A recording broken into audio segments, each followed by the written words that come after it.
ဝက်ရွှေကဝက်ရိုးအရသာမုံတွေကိုအစမတန်သုံးထားလို့ဒါကိုအနက်မွေးတယ်လို့ထင်နေကြတာပါဒါကဝက်ရိုးတော်မဟုတ်ဘူးအသားနုတယ်ထင်ပြီးစားနေကြတာပါဒါကဘဲသားအခြေတွေနဲ့ဓာတုပစ္စည်းတွေရောပြီးစက်ယုံထုတ်အတူအယောင်သားတွေပါအသားတူဟုတ်လားမဖြစ်နိုင်တာကျွန်တော်စားတော့ဝက်သားအရသာပဲရတာပါပရဂျီနန်ဆိုတာဘာလဲဂိရဲ့နံရိုးတွေကဘဲသားတွေနဲ့အပိုင်းစားတွေလို့ပြောနေတာလားမူသားစကားတွေပါရှက်ချန်တာကကျွန်တော်ကိုဂုံတိတ်ခါညှိုးနှောင်းအောင်လုပ်တာပဲကျွန်တော်အသားတွေအားလုံးကတန်ရှင်းလက်ဆက်တဲ့စားစရာတွေပါမင်းကလမ်းဘေးဈေးတဲ့တယောက်ပဲလေခင်မီအစားအစာပြုပြင်နေအကြောင်းမင်းပါသိလို့လေလုံခြုံရေးသူ့ကိုအပြင်ထုတ်လိုက်တရားစွဲမယ်ဘသူမှသူ့ကိုမထိနဲ့ဝမ်ခမဘာလို့ဒီလောက်အတင်းထုတ်နေရတာလဲပုံကွယ်ထားစရာရှိလို့လားရိုးရှင်းတဲ့စမ်းသက်ချက်တစ်ခုလုပ်ရင်သူလိန်နေတာသိသွားလိမ့်မယ်ဝမ်ရွှေမင်းရဲ့နံရိုးတွေကအစ်စ်ဆိုရင်ရေဆေးကြည့်လိုက်ရင်သိမယ်ဂိရဲ့နံရိုးထမင်းတစ်ဆက်ပွဲလောက်သွားဝေလိုက်အားလုံးတေချာကြည့်ထားကြပါဝက်နံရိုးအစ်စ်မှာကြွက်သားမြင်တွေရှိကိုရှိရမယ်နူးအိနေအောင်ချက်ထားရင်တော့အယိုးနဲ့အမြင်တွေကတွဲလျက်သားရှိနေရမယ်ဒါပေမဲ့ဓာတုပစ္စည်းနဲ့တွဲထားတဲ့အသားကြေတွေကတော့အများကအစားအစာကိုပစ္စည်းနေတာလားချက်ထားတဲ့အသားကိုဘသူကဒီလိုရေဆေးတာလဲရေဆေးတော့နာကျင်သွားပြီလားဟာ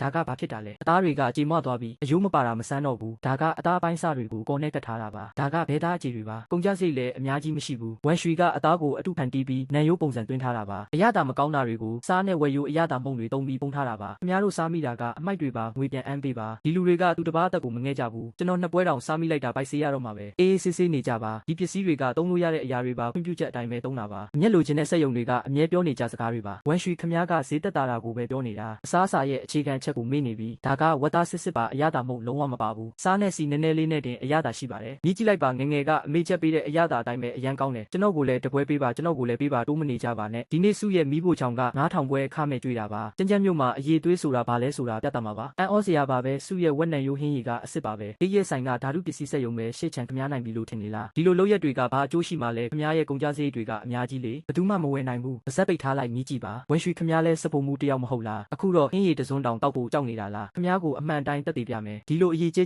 ကကျွန်တော်ဟင်းရီကိုမနိုင်ဘူးအမတ်တရတွေပြန်ပေါ်လာပြီလားဘာမှဖုံးကွယ်မထားတဲ့အရသာစစ်ပါ12နှစ်ကကြမ်းစေးမှာခမားဆိုင်အောင်လုံးကဒီနည်းတိုင်းပဲဒါကိုခမားဘလို့သိတာလဲကျွန်တော်ကရိုးရိုးစေးတယ်ပဲလို့ထင်နေတာလားဒီမှာနေတဲ့လူကြီးတွေကိုမေးကြည့်လိုက်ပါ12နှစ်ကရွှေရဲ့နံရိုးဟင်းကဒီလန်းတစ်ခုလုံးအနက်မွေးနေအောင်လုပ်ခဲ့တာပါအရင်ကခမားကစပိန်စီးပြီးဈေးကိုသွားနံရိုးအလက်ဆက်ဆုံးရဖို့3နာရီလောက်စောင့်ခဲ့တာပါအခုမှတတိယလိုက်တယ်အမှတ်3ကျောင်းရှိကဝမ်းမဟုတ်လားသူပဲမဟုတ်လားဟုတ်တယ်သူပဲဖြစ်ရမယ်အရင်ကသူ့နံရိုးဟင်းကအရန်ကောင်းတာ10ရွမ်နဲ့အိုးကြီးနဲ့ကိုရတာဒါဆိုသူစစ်ပဲခမားဘာလို့ဒီလောက်ရက်ဆက်သွားရတာလဲအမျက်ရဖို့အတွက်ဝက်သားစစ်ကိုဘဲသားနဲ့ဓာတုပစ္စည်းတွေနဲ့စားထိုးခဲ့တာလားလူတွေကိုလှည့်စားပြီးငွေရှာခဲ့တာပေါ့ခမားရဲ့ရှာကိုမေးကြည့်လိုက်ပါဒါကလူစားရမယ့်အစားအစာဟုတ်သေးရဲ့လား